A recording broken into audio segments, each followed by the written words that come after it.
안녕하세요, 찰리브라입니다. 그냥 뭐 나쁘지 않게 비트코인도 그렇고 알트코인도 갈 친구는 지금 가고 있고, 뭐 로드맵상에 뭐 호재거리 이슈가 있는 그런 코인들, 뭐 아이오타라든가 뭐 그런 코인들이 뭐 급상승을 엄청나게 많이 했죠. 그리고 그 외에 이제 가지 못하는 코인도 분명히 있고 펀더멘탈은 있지만, 그래서 그런 거에 관해서 오늘 이번 영상에서도 이제 풀어서 말씀을 드리려고 하는데, 불안한 어떤 그런 거에 관해서 너무 많이 지금 생각하시기보다는 그냥 흘러가겠다 이렇게 생각하시는 게 제가 보기에는 나쁘지 않을 거라는 생각을 합니다. 일단 첫 번째는, 제가 지인이 많이 없어요. 제가 2016년도 초반에 이제 코인 투자를 시작했다고 말씀드렸잖아요. 근데 그 이후로 이제 사회적인 활동을 끊으니까 지인이 아는 사람이 저하고 이제 가깝게 연락하시는 분이 해외 생활할 때 이제 알게 됐었던, 그 형은 이제 한국에서 이제 금융권에서 되게 오랫동안 일을 했었거든요.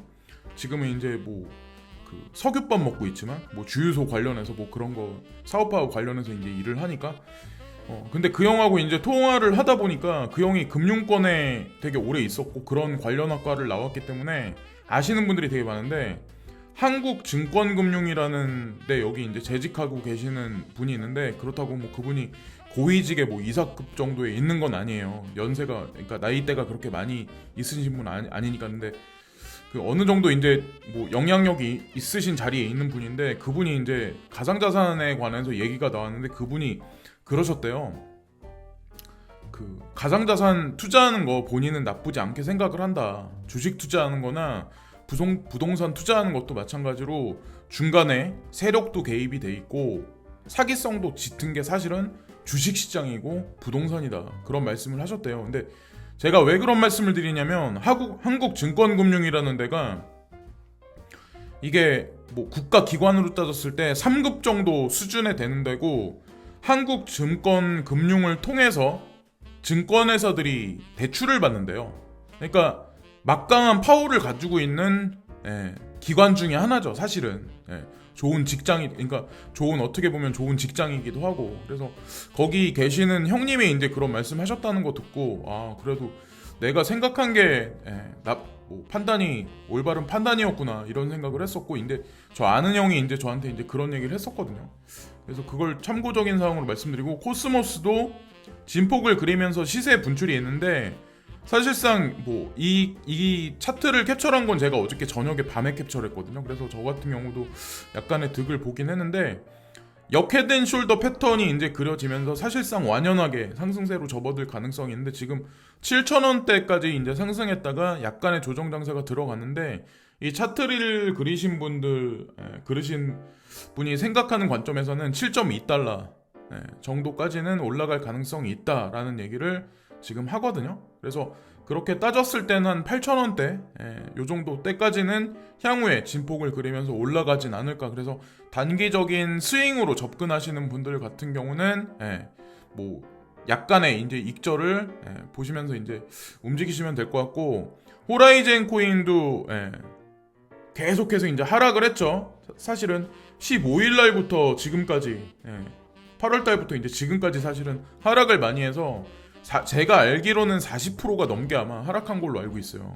뭐 다른 코인들도 많이 하락을 했지만 사실상 이 코인이 더 많이 하락을 한 걸로 알고 있거든요. 제가 알기로는. 저도 이제 물론 많이 가지고 있기 때문에, 관심이 많기 때문에 알고 있고, 그리고 그레이스케일 자산 운용사에서 이제 가지고 있는 물량이 사실상 이 코인 시총에 대비해서 많기 때문에, 주도적인 세력은 사실 그레이스케일 자산 운용사예요. 베리 실버트고. 그래서 누군가 이제 이 얘기를 하죠. 지금 보면은 하방 세기형 패턴이 그려졌는데, 이게 어느 정도 이제 돌파를 하면서 상승 추세로 돌아선 게 아닐까라는 얘기를 지금 하거든요. 그래서 11월 25일인가? 11월 25일이 반감기로 들어가요.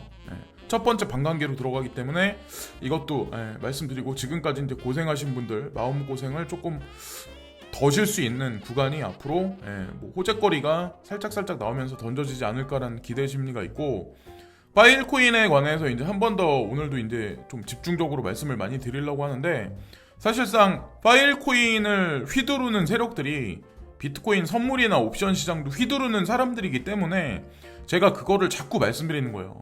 왜냐면 비트코인에 관한 주도적인 세력이 사실은 알트코인 시장도 주무르기 때문에. 근데 그 주도적인 세력 중에 이제 하나의 세력이 사실은 DCG 그룹이고 베리 실버트이기 때문에 말씀을 드리는 게, 여기 보시면 파일코인이 다음 주에 이제 런칭되는데 누가 지금 흥분하고 있냐 뭐 이런 얘기를 지금 하고 있잖아요. 그래서 런칭이 되는 거는 어저께 이제 제가 런칭 된다면이라는 그런 단서를 붙였는데, 이번에는 확실히 런칭이 될 것 같아요. 메인넷에 관한 것도.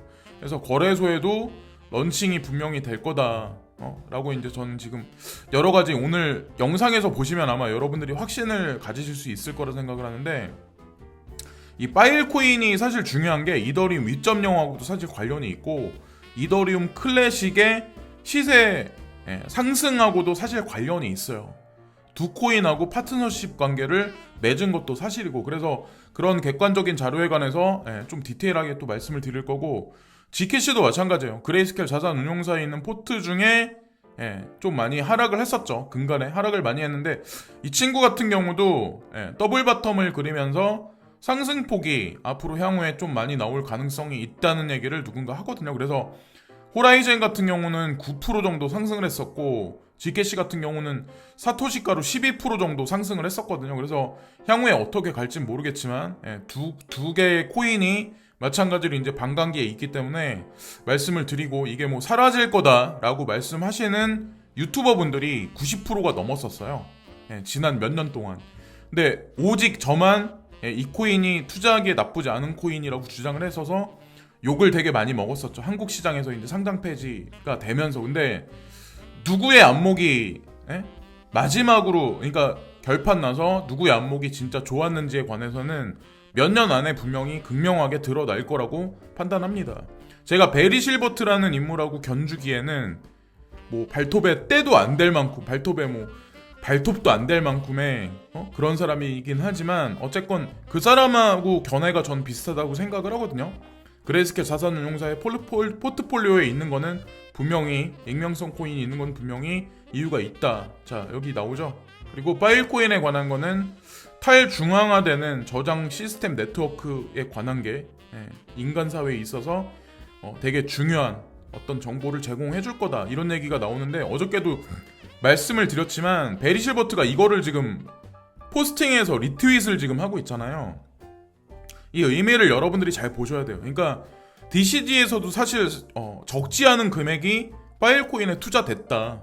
사실 그걸 우리가 알 수 있고, 앞으로 뭐 넷플릭스나 뭐 왓챠라든가 여러 가지, 그리고 뭐 각종 매스미디어를 통해서 스트리밍 서비스, 그리고 게임 산업도 스트리밍 서비스를 보편화 시키는 게 분명할 거거든요. 그리고 5G 시대가 도래를 하면, 아직까지는 그 서비스가 이제 확장이 아직까지 그렇게 많이 돼가지고 보편화된 건 아니지만, 그 속도가 아직까지 많이 나오진 않지만, 그 중간 요소가 필요한 게 사실은 요 시스템이 필요하다는 거죠. 파일코인, 스토리지, 시아코인, 뭐 GNT 같은 거, 이런 코인들. 그래서 향후에 아마 추세적으로 나쁘지 않은 상승세가 있을 가능성이 높고, 일단은 15일날 상장된다는 게 후오비 거래소에서 나온 얘기가 있어요. 그래서 제가 그 거래소도, 후오비 같은 경우도 물론 글로벌한 거래소이긴 하지만 좀 영향력이 진짜 큰 거는, 이제 제도권하고 사실 가까운 거는 코인베이스랑 제미니거든요. 근데 제미니에는 이미 파일코인이 이름은 들어가 있어요. 거래는 아직까지 안 되는 게 사실이지만, 이걸 뜻하는 게 뭐냐면 후오비에 일단 들어가고, 제미니도 분명히 여기서 거래가 될 거예요. 순차적으로 될 거고, 바이낸스도 마찬가지. 그리고 한국에 있는 여러 거래소들 있죠. 업비트라든가 뭐 코빗이라든가 빗썸이라든가 코인원이나 그런 거래소들도 순차적으로 들어가긴 할 거예요. 그건 뭐 100% 확실시하는 어떤 그런 거니까. 그리고 후오비가 마찬가지로 어떤 구독자님이 이제 말씀해 주셔서 제가 찾아봤는데, 여기 보시면 15일날 파일코인이 런칭될 거다라는 얘기가 여기 나오죠. 그래서 런칭되는 거는 기정사실화된 거기 때문에 이제 폭락장이 있을 거라고 생각을 하시기보다, 그냥 중간에 조정이 약간 이제 비트코인이 들어가긴 하겠지만 상승장이다라고 보시면 될 거라고 이제 저는 생각을 합니다. 자, 그렇게 보시면 되고, 그리고 이번에 이제 예산안 결렬에 관해서 걱정하시는 분들이 되게 많아요. 근데 저는 이제 트럼프 대통령이 이제 예산 1.8조 달러에 관해서 이제 발표를 하셨고, 그 민주당에서 이제 태클을 걸었죠. 낸시 펠로우라는 분이 이제 태클을 걸어가지고 이게 결렬됐다. 그리고 공화당에서도 마찬가지로 지금 이거에 관해서 반대를 한다. 이 기사가 매스미디어 상에 돌고 있는데 어차피 양적 완화해야 돼요. 대선 이전이 됐든 대선 이후가 됐든 지금 이 상황대로 간다면 주식시장을 떠받쳐야 되는 거는 숙명이고, 세금을 끄집어내기 위해서, 그리고 팬데믹으로 인해서 현물 경제가 꺼져가는 상황에서 당연히 양적 완화는 해야 돼요. 그리고 이미 FED에서 제롬 파월 연준 의장이 제로 금리, 그러니까 그리고 인플레이션을 2%대까지 유지하겠다는 거를 몇 년 동안 하겠다는 말씀을 하셨잖아요, 이미. 그래서 그 기조는 바뀌지 않을 가능성이 상당히 높다는 거죠. 중간에 금리를 올릴 거다, 한번 올릴 거다, 그래서 뭐 양털깎기를 할 거다라고 말씀하시는 분이 있겠지만, 어떤 이런 경제 정책상에 관해서 잘 모르시는 분들이 그냥 하시는 말씀이라고 이제 저는 생각을 합니다. 그래서 한번 연준에서 그런 기조를 한번 얘기를 하면 상당 기간 그런 기조가 가는 게 사실은 FED의 정책이거든요. 그리고 중국도 마찬가지로 IPFS에 관해서 지금 컨퍼런스를 개최를 했어요. 중국 본토 땅에서. 그래서 뭐 여기 사실은 이게 제가 중간에 화면을 캡처한 건데, 여성분들이 나와서 뭐 춤을 추고 막 이런 거, 그리고 중국 사람들이 모여서 뭐 IPFS, 그러니까 이게 파일 코인을 얘기하는 거거든요. 이거 여기에 이제 중국 자본도 지금 상당히 많이 들어가 있대요. 그래서 다단계식으로 중국 내에서도 많은 자본들이 몰려갔다. 그래서 지금 위험 구간이다라는 얘기가 나오는데, 제가 생각하는 거는 이더리움 2.0하고 사실 관련이 있기 때문에 이게 그렇게 많이 시세 진폭이 지금 있었던 건 아니거든요. 파일코인 자체가. 제가 이제 차트를 몇 개 거래소를 확인해 본 바로는. 그래서 아마 조정이 있긴 하겠지만, 하나하나의 이제 거래소에 순차적으로 리스트업 되기 시작을 하면서 시세 진폭이 어느 정도 있을 거라 생각을 하고, 그리고 이것도 약간 신기한 뉴스일 수도 있는데, 중국 중앙은행이 10 밀리언만큼의 위에나를 디지털 커런시로, 그거를 새로운 페이먼트 시스템으로 이걸 기부할 거다, 그런 얘기가 있는데, 이걸 나눠줄 거다, 뭐 이런 얘기가 있는데, 이게 무슨 얘기냐면, 그 예전서부터 아마 여러분들 아실 거예요. 전 세계에서 그 CBDC에 관해서 가장 먼저 선도적으로 치고 나가는 게 사실 중국 중앙은행이거든요. 중국이란 나라거든요.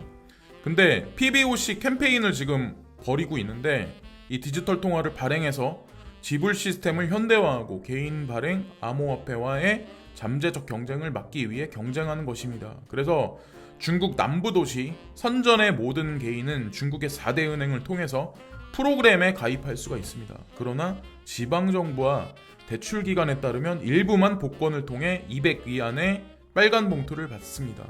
그래서 개인들한테 다 나눠준다는 얘기예요. 200위안씩. 이건 사실 테스트를 지금 하고 있는 거죠. 실제적인 테스트를. 전 세계에서 첫 번째로. 그렇게 보시면 될 거라고 이제 생각을 합니다. 근데 시스템의 잠재적인 출시로 보이는 베이징 게임, 여기 나와 있는데, 향후 베이징에서 동계 올림픽이 있죠. 거기서도 마찬가지로 테스트를 진행할 거다, 이런 얘기가 있어요. 그래서 어떻게 될지 끝까지 한번 지켜보시고, 그리고 PBOC, CBDC에 관해서 중국에서 먼저 이렇게 움직이니까 이게 뭐 글로벌 통화패권을 노리기 위해서 중국이 움직이는 거 아니냐라고 이제 생각하실 분이 있겠지만, 100년이라는 시간 동안 달러는 기축통화 자리에 있었어요. 일순간에 이 지위가 바뀌지는 못해요. 바뀔 수도 없고. 그리고 현재로서는 GDP, GNP가 미국이 전 세계 1위고 중국이 2위죠. 근데 향후 10년 동안에 그 위치는 바뀔 가능성이 상당히 높다라고 이제 저는 판단했었어요. 그래서 저도 중국 땅에 2번 정도 이제 들어가서 일을 했었었고, 인도도 물론 그런 생각으로 들어갔었었고, 그래서 어쨌건 시간이 걸리긴 하겠지만, 그 비율이 IMF 통화바스켓에서 SDR이 분명히 비율이 바뀌지 않을까라는 생각을 이제 저는 하고 있습니다. 그래서 이거에 관해서 너무 반감을 많이 갖지 마시고 그냥 자연스러운 현상이다. 전 세계를 움직이는 그림자 금융 세력들이 이득을 위해서 그렇게 움직인다는 생각을 하시면 되고, 뭐 여기 보시면은 이게 IMF 통화 바스켓의 비율이거든요.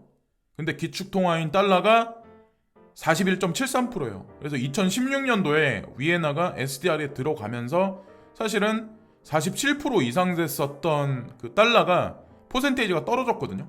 예, 위에나가 10.92로 가면서, 근데 유로화는 약간 줄었었고, 근데 중요한 건 5년에 한 번씩 이 비율을 바꿔요. IMF에서 SDR 통화 비율을. 근데 아직까지 10월이 됐는데도 아직까지 바뀌지 않았는데, 올해 연말이나 2021년 초반이 되면 이 비율을 바꿀 가능성이 되게 높아요.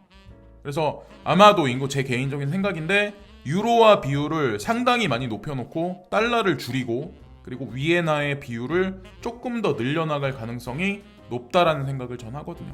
네.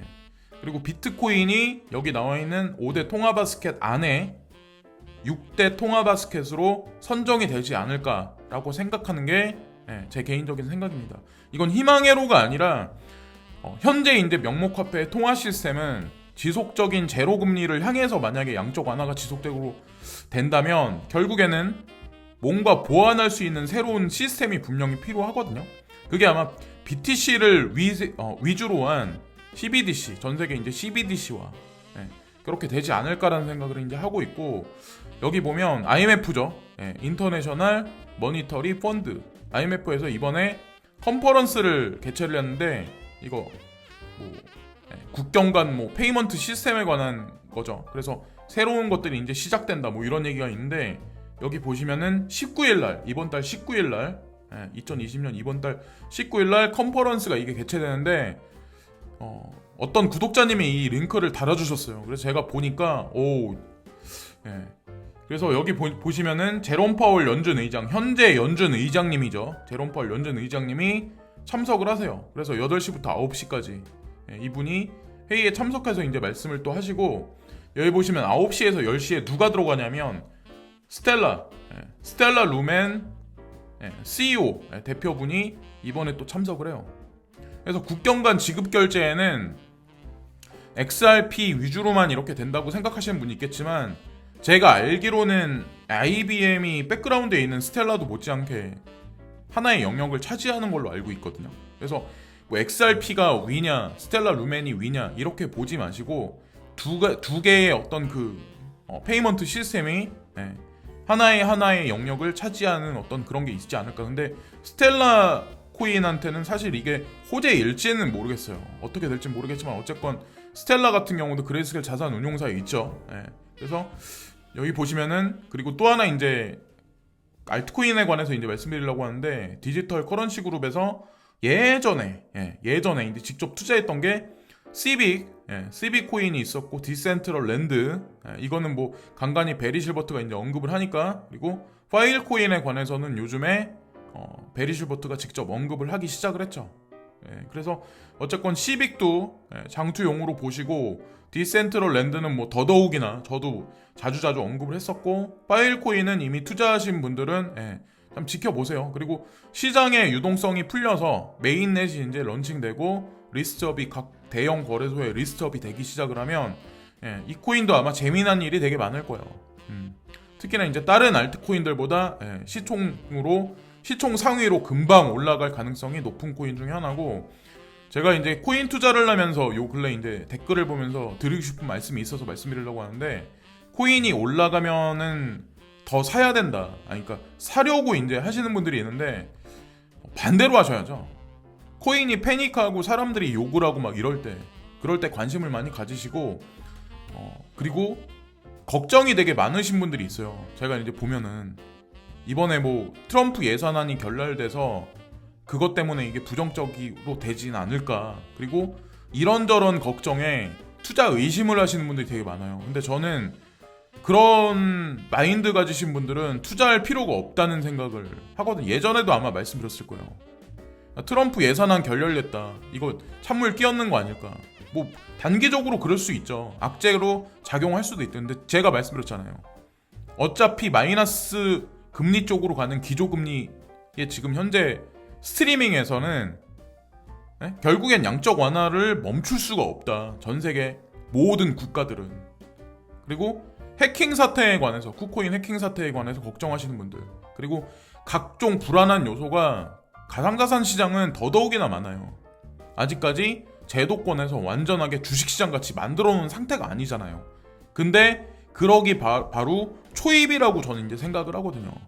이 경계가 어느 순간이 되면 주식시장하고 가상자산 투자시장하고 경계가 모호해지는 시기가 분명히 올 거예요. 그때 정도 가면 지금의 우리가 보는 가격은 더욱이나 볼 수 없다는 생각을 되게 많이 하거든요. 그럼 2012년도에 베리 실버트가 비트코인을 투자를 했었는데, 7달러에 샀었는데, 그 사람은 무슨 생각으로, 불안했을 텐데 사라질 수도 있고, 무슨 생각으로 투자를 했었을까요?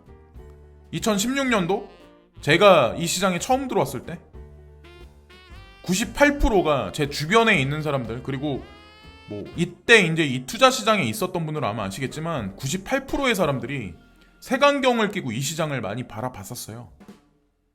지금은 사람들의 인식이 가격이 어느 정도 올라가서 그죠, 안정권에 들어가 있고 만불 위를 지지하니까 사람들이 투자로 괜찮구나 라는 생각을 지금 갖지만, 이때만 해도 진짜 98%가 제 주변 사람들도 저를 다단계하는 사람으로 취급을 했었어요.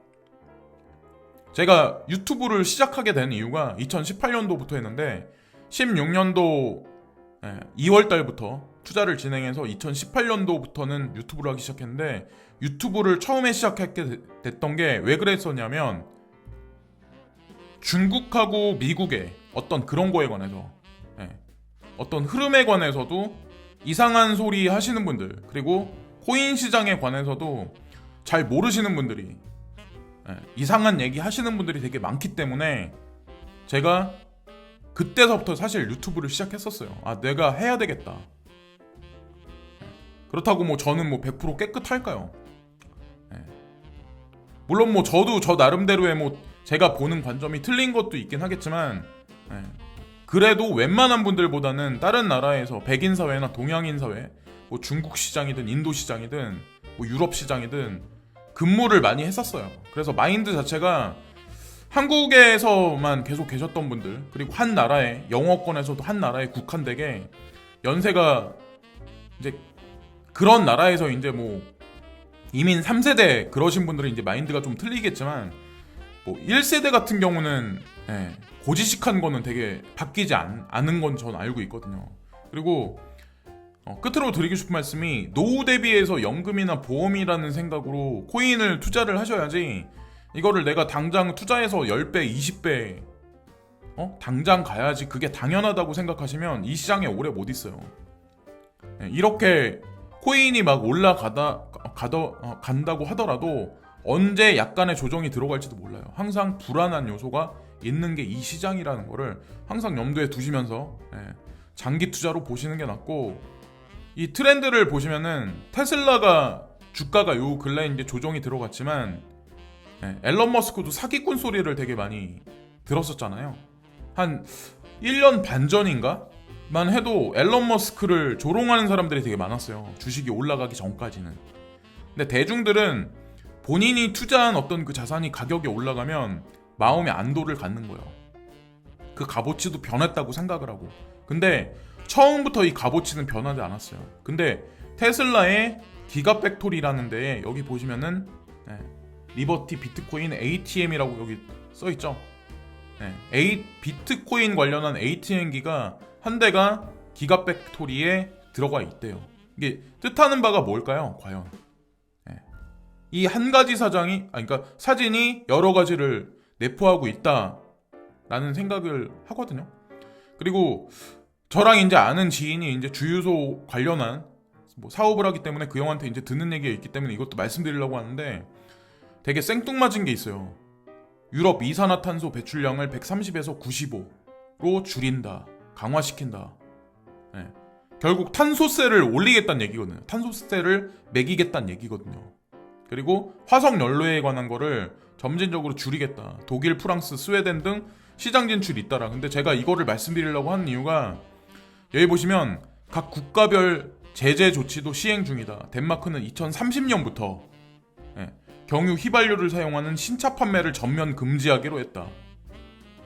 2030년이에요. 얼마 안 남았어요. 딱 10년 남았어요. 그리고 경유 휘발유 차량은 암스테르담으로부터 2030년에는 모든 도심의 진입이 금지될 것으로 보인다. 영국은 2040년에 모든 경유 휘발유 차량은 물론 하이브리드 차량까지 국내 판매를 전면 금지하기로 결정했다. 프랑스 역시 2050년 이산화탄소 제로 환경 정책에 따라서 2040년부터 화석연료 차량 판매가 금지된다.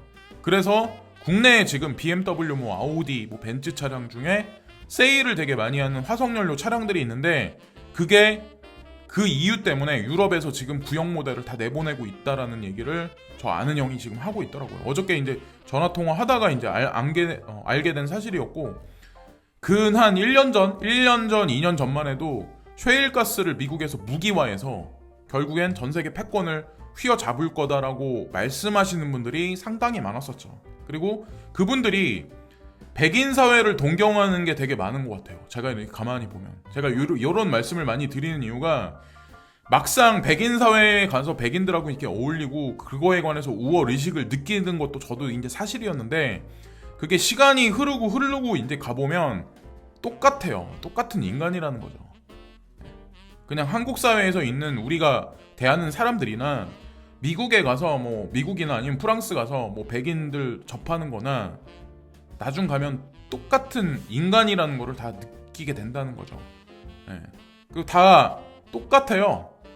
그게 유럽권에 가건 미국에 가건 오세아니아 쪽에 가던 동남아 쪽에 가던 내가 살고 있는 땅이 행복하다고 느끼고 내 호주머니에 약간이라도 돈이 있으면 그게 행복한 거지. 미국에 가서 호주머니에 돈이 없잖아요. 그러면 거기 가서도 마찬가지로 피폐한 삶을 사는 건 마찬가지예요. 한국이 가장 살기 좋은 거다. 라고 오늘도 이제 항상 제가 반복해서 말씀드리는데 그거는 내가 직접 경험을 하고 피부적으로 느껴야 제가 말씀드리는 거에 관해서 그러니까 인지를 하세요. 지금 한국으로 역이민하라고 하는데 금전적으로 안 되고 여러 가지 직업적인 상황이나 판을 깔아놓은 게 있기 때문에 못 오시는 분들이 제가 알기로는 생각보다 되게 많아요. 근데 시간이 흐르면 흐를수록 아마도 역이민 하기가 점점 힘들어지지 않을까. 그리고 아는 형이 이제 그런 얘기를 하더라고요. 좋은 차를 끌면 고급 휘발유를 넣는 분들이 있어요. 근데 그 형 말로는 고급 휘발유를 넣나 그냥 일반적인 휘발유를 넣나 똑같대요. 별 차이가 없대요. 그래서 이거에 괜히 정유사에서 하는 이 노름에 괜히 그거 하지 마시고 옥탄가가 틀리되나? 그냥 일반 거 그냥 쓰시면 되고, 제가 양적 완화가 미국도 마찬가지고 유럽도 마찬가지로 지속적으로 갈 수밖에 없다라는 거에 관해서 말씀드리는 한 문장이 있는데, 월터 블룸버그라고 해가지고 이 사람이 이제 블룸버그하고 관련돼 있는 건지 모르겠는데 서머리를 하는데 핵심 요약 내용만 되게 많이 잘 얘기를 해주고 있거든요. 미국이나 유럽에 관련된 매스미디어 상에서 나와 있는 어떤 그런 얘기들을 여기 보시면 어떤 오피셜한 어떤 그 시그널이 ECB에서 나왔는데, ECB가 보면 인플레이션을 오버슛 할 거다, 인플레이션을 뛰어넘을 거다, 이 얘기가 지금 나왔잖아요. 양적 완화를 하겠다는 얘기고, ECB가 여기 보시면은 미국에서 FED에서 연준에서 이제 2%까지 인플레이션을 올리겠다 그런 얘기를 했었는데, ECB도 마찬가지로 그 인플레이션을 추종할 거다, 쫓아갈 거다 이런 얘기를 지금 하잖아요. ECB가 지금 제가 알기로 인플레이션을 측정한 게 1% 이하로 알고 있거든요. 거의 0%에 가까이 된 걸로 알고 있거든요. 그러면 그 얘기가 뜻하는 거는 유로화를 엄청나게 많이 풀어 제낄 확률이 높다는 거예요. 그리고 유로화를 푼다고 하더라도 유로존이 다시 회복하기가 쉽지 않을 가능성이 높다라는 얘기를 지금 하고 있죠. 전면적인 통화 시스템에 아마 체인지가 올 거라는 걸 이들도 이미 알 수 있을 거라 생각을 하고, 제가 그런 말씀 드린 거에 차트적인 관점에서 말씀드리는 게 하나 있는데, GBP 파운드화에 관해서 15일날을 기점으로 해서 상승이 되든 급하락이 되든 두 가지 요인이 아마 발행될 가능성이 높다. 예전에 보리스 존슨 영국 총리가 그런 얘기를 했었죠. 15일까지 디테일한 브렉시트에 관련한 어떤 그런 것들이 합의안이 도출 안 되면 우리는 그냥 12월 31일 날 그냥 브렉시트를 강행하겠다. 노딜로 가든 뭘로 가든. 근데 이미 브렉시트가 기정사실로 된 건 사실이지만 디테일한 정책에 관한 거는 지지부진하게 지금 흘러가고 있나 봐요. 근데 결국에 15일 날을 기점으로 해서 GBP가 불안한 장세가 오고 유로화도 불안한 장세가 오면 결국에 어떻게 될까요? 그리고 양적 완화를 하려면 마이너스 금리 쪽으로 가야 되고 양적 완화가 진행되면 결국에 술에다가 물을 지속적으로 탈 수밖에 없는 형국으로 갈 수밖에 없다. 그걸 말씀드릴게요. 자, 그리고 리플이 스웨를 글로벌, 이거는 한 주에서 하는 게 아니라 글로벌 스웨를 진행하는데 이번에 런던에서 하나봐요. 런던에서 진행을 하는데 14일에서 15일 날, 그러니까 얼마 안 남았죠. 아이오타는 중요한 어떤 그런 게 있기 때문에 오피셜하게 미리 얘기를 했는데, 그래서 아이오타는 상승이 있었는데 리플 코인 같은 경우는 이런 얘기를 미리 알고 있었음에도 불구하고 상승이 되게 많이 없잖아요. 근데 저도 좀 가지고 있어요. 가지고 있는데 어쨌건 날짜적인 관점에서 이날 뭐가 나올지 한번 기대를 한번 가져보자 라는 의미에서 말씀드리고, 그리고 지난달에 여기 보시면 이더리움 선물의 볼륨이 올타임 하이였다, 엄청나게 급상승했었다, 이런 얘기가 있었는데 이거를 더 블록에서 이번에 끄집어내서 얘기를 하거든요. 그래서 파일코인의 움직임이 어떻게 되냐에 따라서 제가 이더리움 2.0도 판가름이 날 거다는 말씀을 드렸잖아요. 그래서 다른 코인들에 비해서 지지부진하게 못 가고 있는 이더리움과 이더리움 클래식이긴 하지만 제가 느끼는 거는 분명히 변화가 있을 거예요. 시세상에 변화가 있을 거라는 생각을 지금 하고 있고, 다른 코인보다 많이 못 갔죠. 그리고 카이버 네트워크도 오미세고가 막 한참 갈 때 이 코인은 오히려 더 하락을 많이 했었죠. 근데 저는 오미세고에는 많이 영역을 많이 이렇게 어떻게 보면 비중을 많이 주지만 카이버 네트워크는 한 개도 없거든요. 근데 누군가가 이제 그 얘기를 하죠. 카이버 네트워크가 상당히 많이 조정이 들어갔는데 여기서 조금 더 떨어질 수는 있지만 카이버 네트워크가 시세 진폭을 그릴 확률이 높다라는 얘기를 지금 하고 있어요. 이 코인도 제가 봤을 때는 1,000원 밑에서 1,000원 근방에서 아마 매집하신 분들은 약간의 이제 시세 스윙 관점에서 아마 시세 이득을 보실 수 있을 거라는 생각을 하고, 여기 나와 있죠.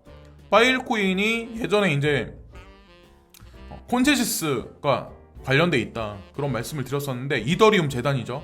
근데 이더리움 재단이 이번에 이더리움 2 싱어하고 그리고 웹3, 그러니까 보통 보면은 인터넷이 웹2에서 웹3로 진화하는 단계거든요. 근데 거기 스토리지 개념의 어떤 이 파일 코인이나 저장성 관련한 그런 요소들이 가미가 되는데 그런 것들이 이제 연결이 되나 봐요. 그래서 로투스 클라이언트하고 같이 연결된다, 이런 얘기를 지금 파일 코인 측에서 지금 하고 있거든요. 그래서 예전에는 로투스 클라이언트하고 이더리움 클래식하고 관계를 맺었다, 이런 얘기가 있었는데 이번에 이 얘기에 나온 거는 이더리움하고 관련 있다, 이런 얘기가 나오잖아요. 제가 그런 얘기를 자꾸 말씀드리는 거예요. 이 두 가지 코인에 투자하신 분들 시세 진폭을 한번 기대 한번 해보자, 이런 말씀을 이제 드리는 거죠. 콘체시스가 여기 딱 마크가 있죠. 이더리움 재단이에요. 이더리움 재단이 파일코인하고 무슨 관련이 있는지 모르겠지만 어쨌건 그런 얘기가 있었다라는 걸 이제 말씀드리면서 이번 영상은 마칠 건데, 어쨌든 파일코인에 관해서 긍정적으로 흘러갈 거라는 게 기정사실화됐고, 베리실버트도 쉘링을 지금 약간 리블하는 거 보니까 제가 개인적으로 생각했을 때는 폭락 장세를 극명하게 연출시키기보다는 조정이 있더라도 약간의 조정이 향후에 이제 돌발할 가능성이 있긴 하지만 분명히 시세 진폭이 훨씬 더 클 확률이 높다. 그래서 점진적 상승 채널 쪽으로, 계단식 상승 쪽으로 전체적인 코인 시장이 무르익어서 하반기 시장은 뜨거워질 가능성이 높다라고 한다고 이제 저는 이제 결론 내렸습니다. 이것을 끝으로 이번 영상은 마치겠습니다. 오늘 월요일인데 제가 여러분들 출근하기 전에 영상을 올린 것 같아요. 그러니까 3시 반에 일어나서 오늘은 좀 잠이 빨리 깼거든요. 마음도 가볍고 해서 여러 면에서 그래서 어쨌건 그냥 지금 현재 그냥 시장을 즐기시면 될 거라고 이제 생각을 합니다. 너무 많은 걱정들은 그냥 덜어내시고. 지금까지 찰리 브라운이었고요. 구독과 좋아요 끝으로 부탁드리겠습니다. 오늘도 진심으로 감사합니다.